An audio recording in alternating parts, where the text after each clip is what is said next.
నమస్తే, నా పేరు జయరాజ్. Today burning point. నెల్లూరులో జనసేన కనుమరుగు కానుందా? నెల్లూరు జిల్లాలో జనసేన పరిస్థితి ఏమిటి?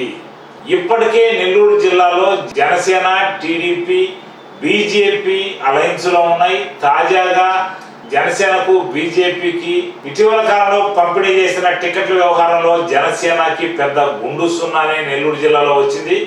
వారికి ఎలాంటి టికెట్ ఇవ్వలేదు. గత 5 ఏళ్లుగా నెల్లూరు జిల్లాలో మనుకాంత్ రెడ్డి జిల్లా అధ్యక్షుడిగా పార్టీ కార్యక్రమాలు నిర్వహిస్తున్నారు. అనేక పార్టీ వ్యవహారాలు నడిపారు, అనేక ఉద్యమాలు చేపట్టారు. అన్ని పార్టీలతో సమానంగా ఆయన పార్టీ కాల్స్ కి పనిచేశారు. ఏ పార్టీ ఏ పిలిపించినా ఆ పిలుపును అందుకొని తన సొంత డబ్బులు ఖర్చు పెట్టుకొని కార్యాలయాన్ని పెట్టి మనుకాంత్ రెడ్డి నెల్లూరు జిల్లాలో జనసేన కార్యక్రమాలు నెడుతూ వచ్చారు. అయితే నెల్లూరు జిల్లాలో జనసేనకు ఒక టికెట్ అయినా కేటాయిస్తారు. ఆ టికెట్ కేవలం మనుకాంత్ రెడ్డిది అయి ఉండొచ్చు అని భావించారు. చివరికి వారికి గుండు సున్నానే మిగిలింది. ఇటీవల కాలంలో తెలుగుదేశం పార్టీ మనుకాంత్ రెడ్డిని సరిగా కలుపుకొని వెళ్ళకపోవడం, మనుకాంత్ రెడ్డిని పట్టించుకోకపోవడం, నెల్లూరు సిటీ కానీ రూరల్లో కానీ తిరిగేటప్పుడు మనుకాంత్ రెడ్డిని కలుపుకోకపోవడంతో మనుకాంత్ రెడ్డి కినుకు వహించినట్టు తెలిసింది. ఈ నేపథ్యంలోనే మనుకాంత్ రెడ్డి ప్రచారాలకు దూరంగా ఉన్నారు.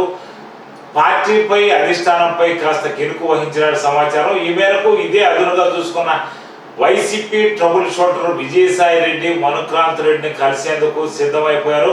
మరి కాసేపట్లో వీరిద్దరి మధ్యలో భేటీ జరిగే అవకాశం ఉంది. మనుకాంత్ రెడ్డి నేరుగా వైసీపీలో చేరే అవకాశాలు కూడా లేకపోలేదని చర్చ జరుగుతుంది. ఇటీవల కాలంలో మనుకాంత్ రెడ్డిపై అధినేత పవన్ కళ్యాణ్ కూడా కాస్త నొచ్చుకున్నట్టు సమాచారం.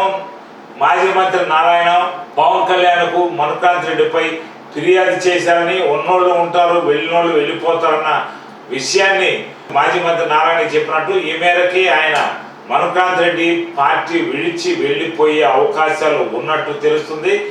ఇప్పటికే విజయసాయి రెడ్డిని కలిసేందుకు ఆయన నిర్ణయించుకున్నారు. విజయసాయి రెడ్డి మనుకాంత్ రెడ్డి ఇంటికి నేరుగా వెళ్లి నిర్ణయం తీసుకునే అవకాశాలు కనిపిస్తున్నాయి. మనుకాంత్ రెడ్డి వైసీపీలోకి వెళ్లిపోయే అవకాశాలు కూడా మెండుగా ఉన్నట్టు సమాచారం.